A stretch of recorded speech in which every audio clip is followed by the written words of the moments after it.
All right, welcome to Hoops Tonight, presented by FanDuel here at The Volume. Happy Saturday, everybody. I hope all of you guys had an incredible week and that you have big plans for the weekend. We're going to touch on 6 games this morning in varying capacities. Some games I watched the whole game, other games I was only able to catch crunch time.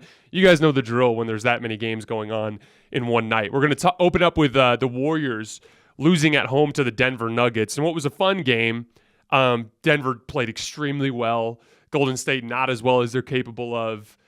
Still made it close at the end. Klay Thompson had a pretty decent look at the top of the key to send the game to OT. We're going to dive into that game. Brooklyn notched a very important win at home over the Toronto Raptors to kind of change the tenor of the start of their season. Phoenix and Portland had a really entertaining overtime battle. Damian Lillard had his first great game since coming back from injury.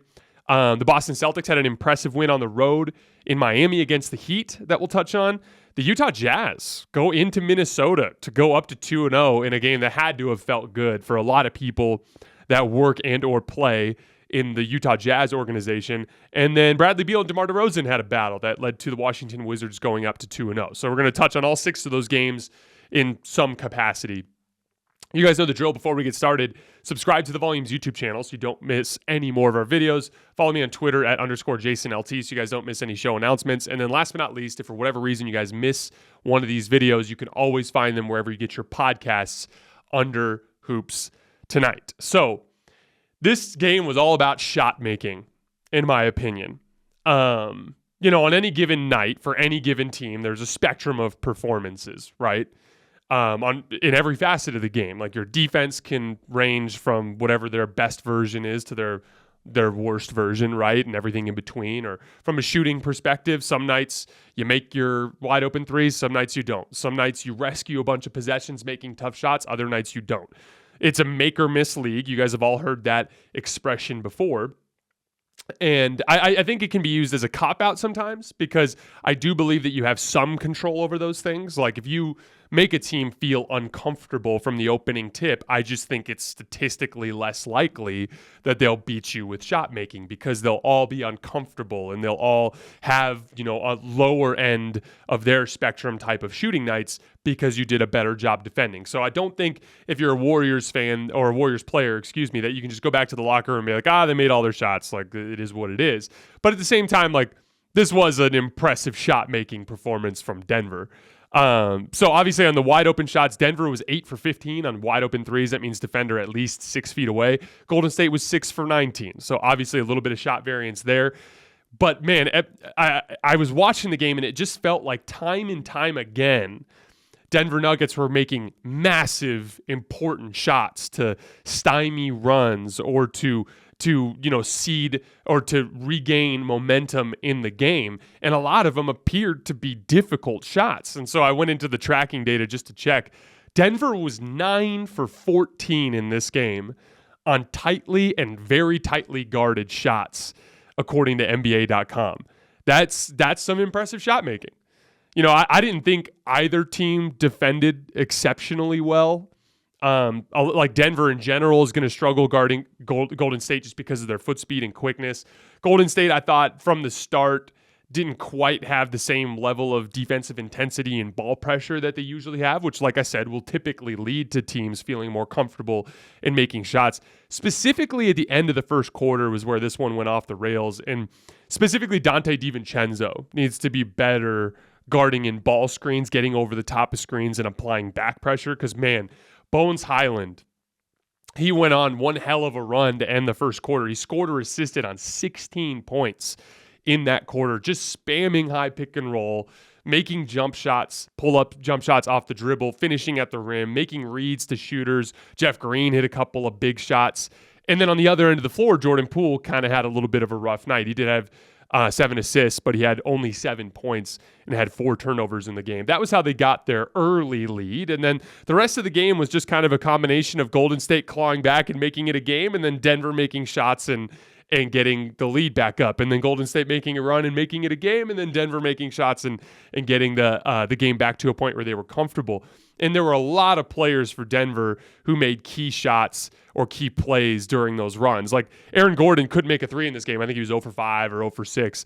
But man, he made some really important 2s. There was like a a post up on the left block where and I looked up the numbers just to check because I never really thought of Aaron Gordon as a successful post up player, and he was right around 0.9 points per possession in post ups, which honestly isn't bad, but it's nothing exceptional either.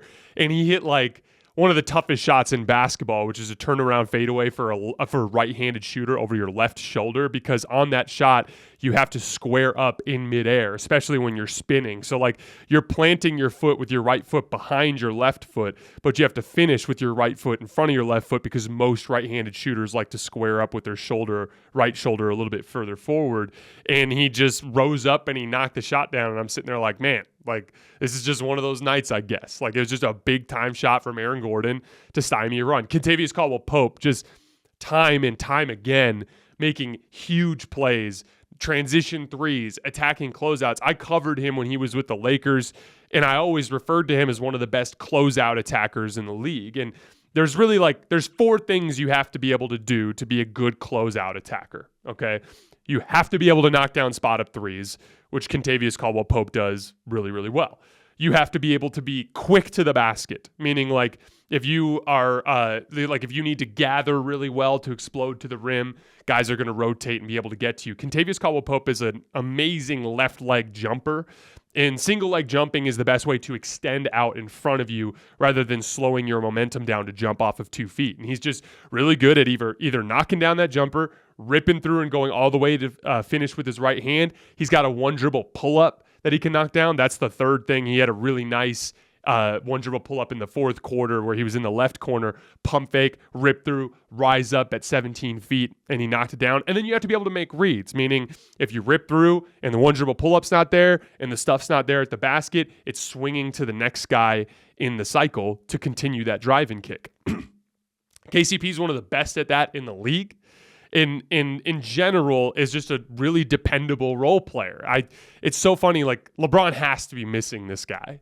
And I knew the Russell Westbrook trade was a bad idea when it happened, but I never in a million years would have suspected that he was the third best player in that trade. And both Kyle Kuzma and Kentavious Caldwell-Pope are just simply better than Russell Westbrook right now, which is absolutely wild. But a really, really impressive game from him. One of the biggest things with KCP that he does super well is transition threes. And we talked a lot about movement shooting on this show and how it's so important to be able to get your feet set and to go straight up and down when you're on the move, because the vast majority of quality looks that you'll find, especially in an NBA environment, are going to be on the move.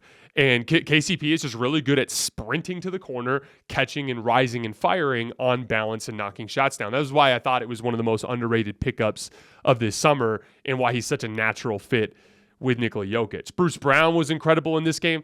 He made clutch shot after clutch shot after clutch shot. He had like a spinning, fading floater that he hit in the lane over Draymond Green at the end.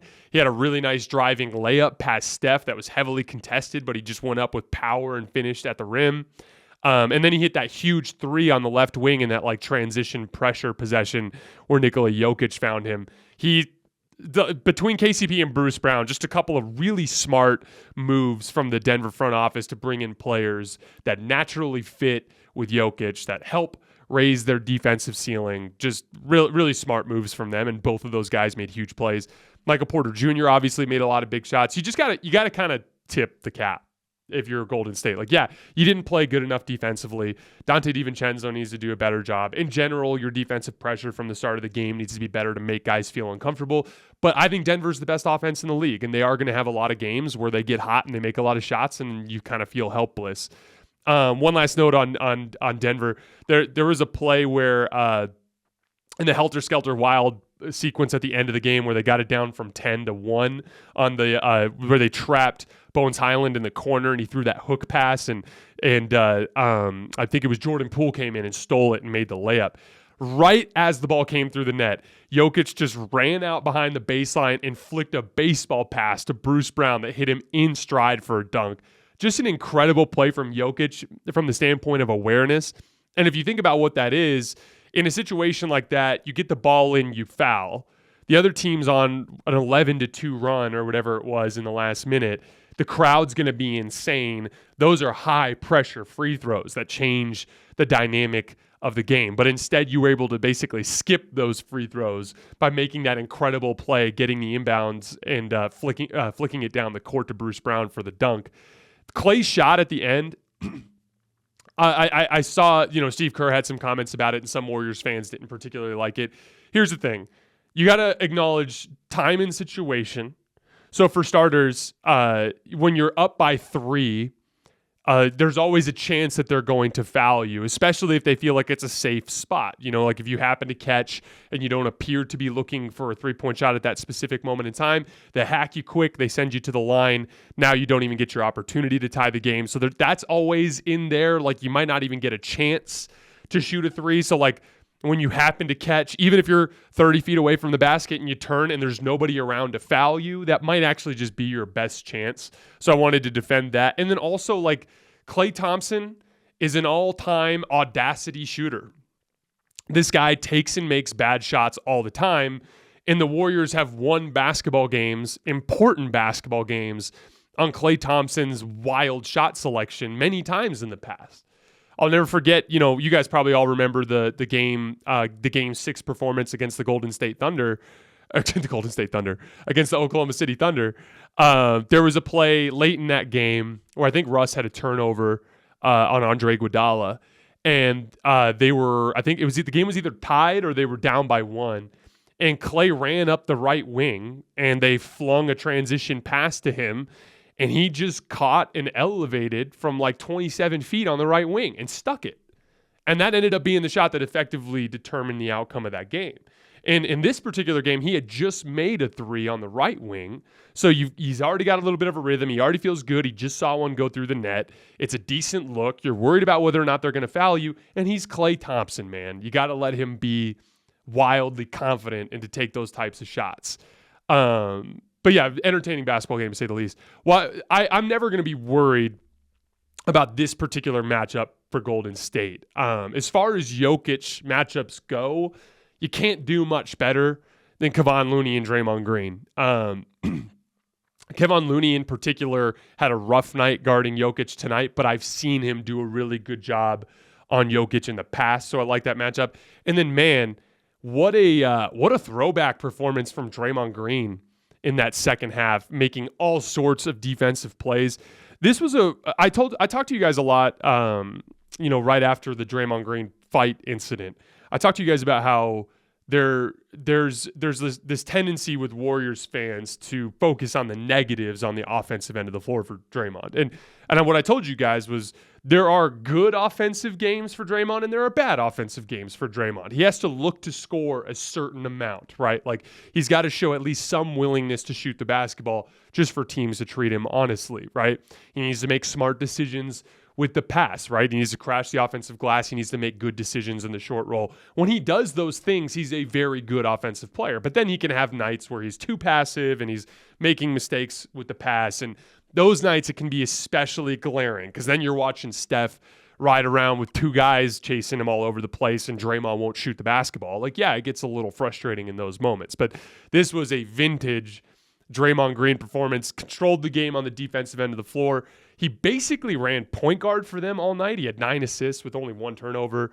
Just a throwback performance. Really, really impressive. The last reason why I wouldn't be worried about this particular matchup for Golden State is we all know what it's going to look like when they get to the playoffs. Like this is going to be, first of all, they're running, the starters looked great in this game and they were all positive. You were leaning on some funky lineups and some players. Like I'm not sure JaMychal Green's going to play much when they get into the postseason. I think it's going to be a shrunken down rotation. I think it's going to be Moses Moody a lot. I think it's going to be, Dante DiVincenzo because they trust him more offensively. I don't think it's going to be a lot of JaMychal Green in particular. And some of the other guys that they played in that bench group. I don't even know how much you'll see Wiseman when you get into the postseason. And then also they're just going to spread the Denver Nuggets out and they're just going to spam high pick and roll. And Steph is going to try to drag Jokic away from the basket and then beat him off the dribble. We've just seen this movie before. But still, that said, a very impressive win for Denver and a really nice bounce back from that disappointing season opening game against the Utah Jazz. So Brooklyn, Toronto, the next 5 games we're going to hit on pretty quickly. This was a really tough game for Brooklyn to win. I talked about how it kind of reminded me of the Lakers situation where it's like you get these two incredibly difficult matchups to start the season, and you're a team that doesn't really know who you are yet. Brooklyn has brought in all these new players, and there's a lot of negative energy surrounding the team, obviously with the Kevin Durant trade situation. And then I've got this Lakers shit show, basically, for lack of a better term. And you're going against two teams that know exactly who they are. They know exactly who their best players are. They know exactly who they want to play. It's really easy to fall down 2-0. Just ask the Los Angeles Lakers. But the Brooklyn Nets shrunk down the rotation. They played all their starters big minutes. They treated this as a must-win. They leaned heavily on the stars. Kyrie Irving played 41 minutes. And they still got punched in the mouth several times by Toronto, gave up leads several times, but each time they responded. Kyrie Irving in particular was magnificent. Obviously, a lot of your classic Kyrie Irving shot making, ridiculous pull-up jump shots off the dribble. He got his three-point shot going. I talked to you guys about how in the opening night game, he had 10 looks that were classified as open or wide open, and he only made 2 of them. His shot quality was good. If he continues to get that kind of shot quality in their offense, he's going to make them. Well, he ended up making them last night. But he also passed the basketball extremely well, had 7 assists in this game. And then KD had an okay game shooting the basketball, but he ended up making the biggest one, that pull-up 3 at the top of the key that ended up being effectively the dagger that ended that game. I talked a lot about how for the Lakers, I still believe in what they can do as long as LeBron and AD are great, right? Like, yes, I want them to make a Russell Westbrook trade to bring in more shooting and some more, offensive skill from the role players, right? But the reality is even with this current roster, if LeBron James and Anthony Davis play like top 10 players, then they're going to win a lot of basketball games still. Here's the problem. AD played like a top 10 player in the first half against Golden State, and then he was pretty bad in the second half against Golden State, and then he was pretty bad in the first half against the Clippers, and then he was pretty bad in the second half against the Clippers. I know he had 25 points and 8 rebounds, but AD gets a lot of garbage buckets just as a product of their offense. But in general, he was doing a poor job screening and rolling to the basket. He got absolutely bullied by Zubac on the offensive glass. He settled for a lot of bad mid-range jump shots that he missed. Like, in general, just wasn't a great game. And then LeBron was fantastic in the first game, but was great as a passer in the second game, but his pull-up jump shot failed him. He only had 20 points in the second game. So, like, at best, I'm getting, like, LeBron's playing like a fringe top 10 player right now, and Anthony Davis is playing like a top 20 player right now. That's not going to be enough when the tail end of the roster is as weak as it is. Brooklyn's in a similar predicament. They don't have, some of their lineups lack shooting. You're playing Ben Simmons and Nick Claxton. It's a little bit of an imperfect set of role players, right? And we talked a lot about how their toughness was in question after getting absolutely bullied by the New Orleans Pelicans. They have some similar issues. I think Brooklyn's a lot more talented than the Lakers, but some similar issues there. The difference is last night, when KD and Kyrie both played to the top of their ability, they were able to overcome that. Kyrie played like Kyrie Irving, the real Kyrie Irving, and Kevin Durant played pretty damn good. Not great by his standards, but pretty damn good, made timely shots, and they got a win. Like, at the end of the day, like, I don't know that LeBron and AD can be too critical of their supporting cast at this point when they're just not playing good enough yet. They have to play better. At the end of the day, if you end up losing that game, if you're Brooklyn, at least you can look in the mirror and say, hey, like, our guys played well. We just need to play better around them, right? Like, control what you can control. Kyrie and KD, regardless of what's going on with the roster, you're 2 of the best players in the world. You need to play like that to give yourself a chance to win. And LeBron and AD need to get that memo, particularly Anthony Davis.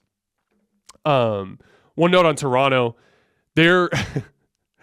Scotty Barnes was incredible in this game.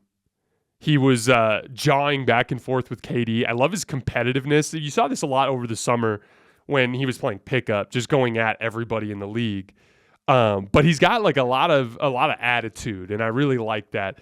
OG Anunoby, Pascal Siakam, and Scotty Barnes combined for 64 points in this game. That's going to be something to keep an eye on for Brooklyn, just their ability to defend the bigger, stronger wings that can shoot over the top. Particularly Pascal Siakam in this game was just time and time just going over the top of the defense to knock down shots.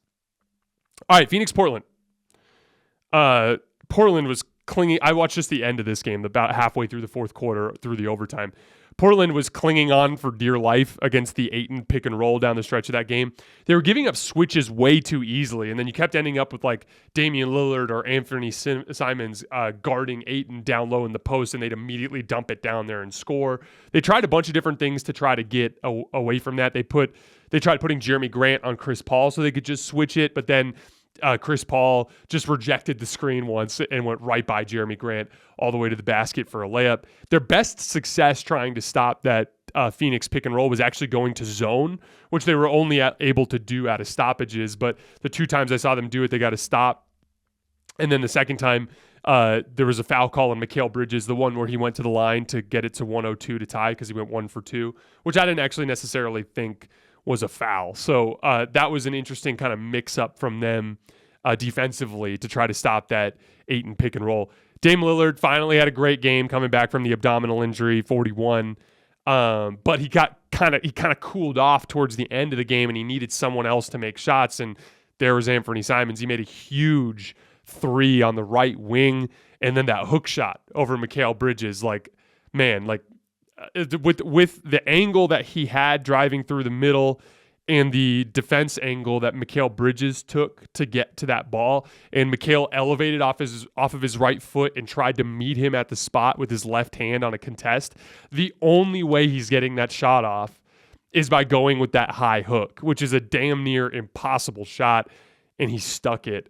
It's kind of like shaping up to be an interesting team because you've got Nurkic, and then they leaned on a lot of Josh Hart and Jeremy Grant at the end, basically doing the dirty work on both ends of the floor, although Jeremy Grant is capable offensively. And then you're leaning on a steady diet of Dame and Anthony Simons to make plays offensively. It's kind of an interesting team, a good start for them.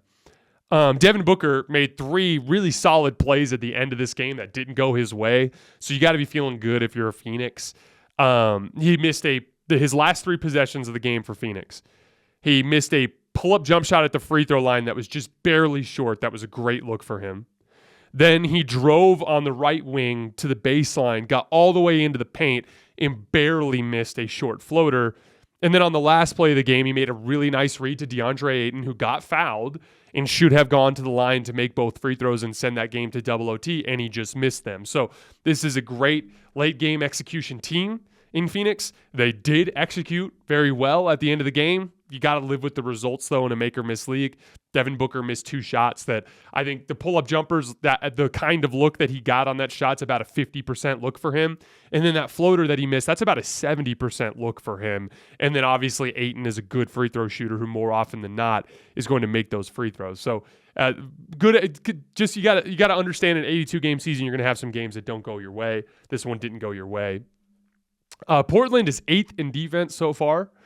That's impressive. So they're competing. And say what you want about Sacramento. They are a good offensive team. So they've played 2 good offensive teams and have done a good job defending so far. Dame and Anthony Simons both look great. And then for Phoenix, for all the drama, for all the stuff I've said about how bad Ayton looked defensively in preseason, they look pretty solid through 2 games. Damian Lee in particular has been a great pickup for them. In both games that I've watched Phoenix play, he's been everywhere making plays as a supporting player, like contested rebounds, spot-up shooting. He made another huge left corner 3 at the end of this game. Just running the floor in transition, just getting his nose and his chin in the right spots and help defense. Just really good basketball from Damian Lee. I really like his fit there. CP3, that's the one thing that would concern me if I'm Phoenix right now, is he's been completely ineffective as a scorer so far through 2 games. Really quick touch on Boston, Miami. I had this game on a second screen, and I was just kind of periodically checking on it. Jayson Tatum and Jaylen Brown combined for 57. So back-to-back outstanding games to start the season for both guys. I've said frequently, if the 2 of them play like top 10 players, then they are the best team in this league. It's just they're typically not consistent enough, but they're 2 for 2 into the season. Boston has the number 1 offense here in the early going. Miami's offense, on the other end, not going well. I believe they're 24th. They really messed up this summer by not getting more aggressive trying to bring in a little bit more offensive talent. I would have moved mountains to try to get Donovan Mitchell. I even read a report the other day that Donovan was working out in Miami under the impression that he might be going there. So that seems kind of like a missed opportunity. Utah, Minnesota. So first of all, Minnesota's 15th in defense early on with Rudy Gobert against two teams that are, talented but limited in talent relative to the rest of the league, right? The OKC Thunder and the Utah Jazz. Maybe that's playing down to your competition, but definitely not great so far. Really, it comes down to covering ground on the perimeter with Rudy Gobert and Karl Anthony Towns on the floor at the same time. Specifically, it was Kelly Olynyk that was giving them issues tonight just in terms of the geometry of the floor because they kept tucking him away at the three-point line. And now Karl Towns is like, his natural instinct is to get sucked into the paint to help because he's been playing big his whole life. But then they kept making him pay. Kelly made 5 threes in this game. When you in the Utah Jazz, specifically because Lauri Markkanen can shoot so well, and because Kelly Olynyk can shoot so well, and because I'm blanking on his name right now, the big forward that plays for them. It'll come to me in a second. Anyway, but he's super active and athletic, so he's a little bit more different than your typical lumbering big man that's hanging out in the dunker spot all game long. But they space you out. And when Jordan Clarkson is shooting the way he is, I think he was 7 for 12 from 3 in this game. Mike Conley was shooting the way that he was. You've got these two huge big forwards in Olynyk and Markkanen that can shoot the shit out of the basketball. And then I've got these two guards that are knocking down all these pull-up jump shots. And then I've got, that's killing me that I can't think of his name, the big forward that's running around making all these plays. They're gonna beat you if you don't bring your A game. That's just the reality of the situation. And Minnesota played with fire all night long, and they ended up getting burned. Lauri Markkanen in particular was so impressive in this game. He had a shot at the end of regulation where he did a move on Rudy Gobert on the right wing.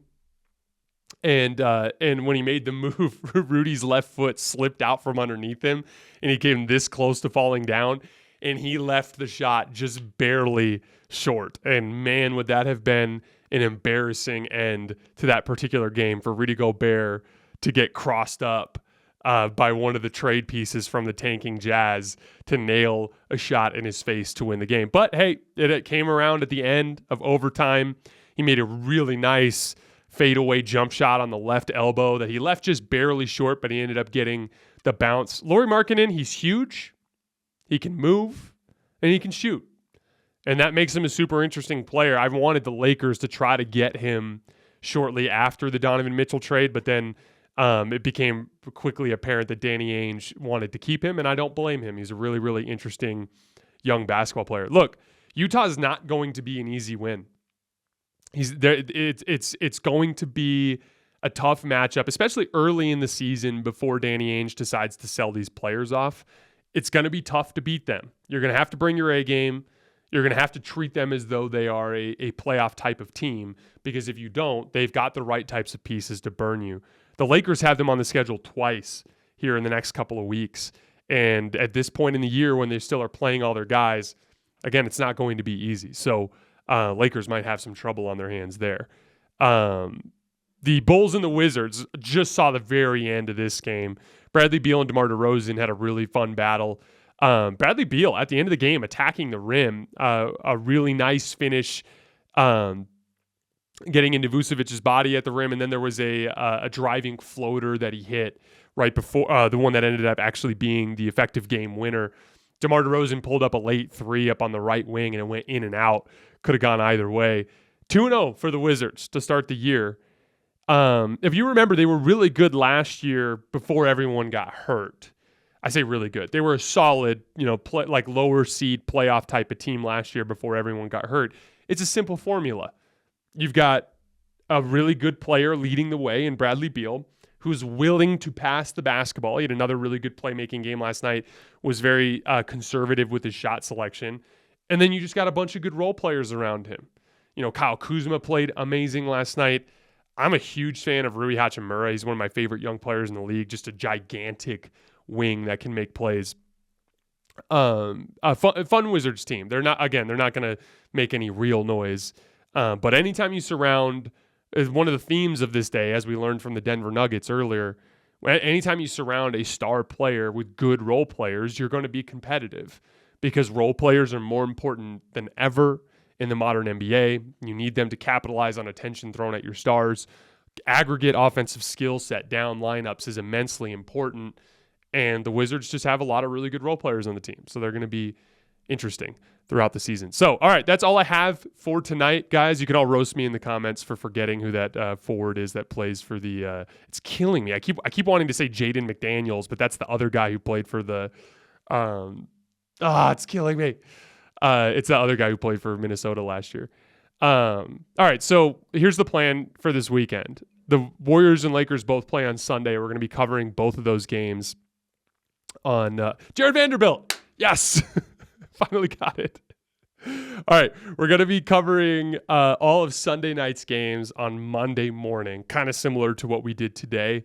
And then we're doing a live show on Tuesday night and a live show on Wednesday night. Sometime maybe on Monday, I'll update you guys on the schedule for the rest of the week. All right. That's all I have. I sincerely appreciate your guys' support, and I will see you on Monday.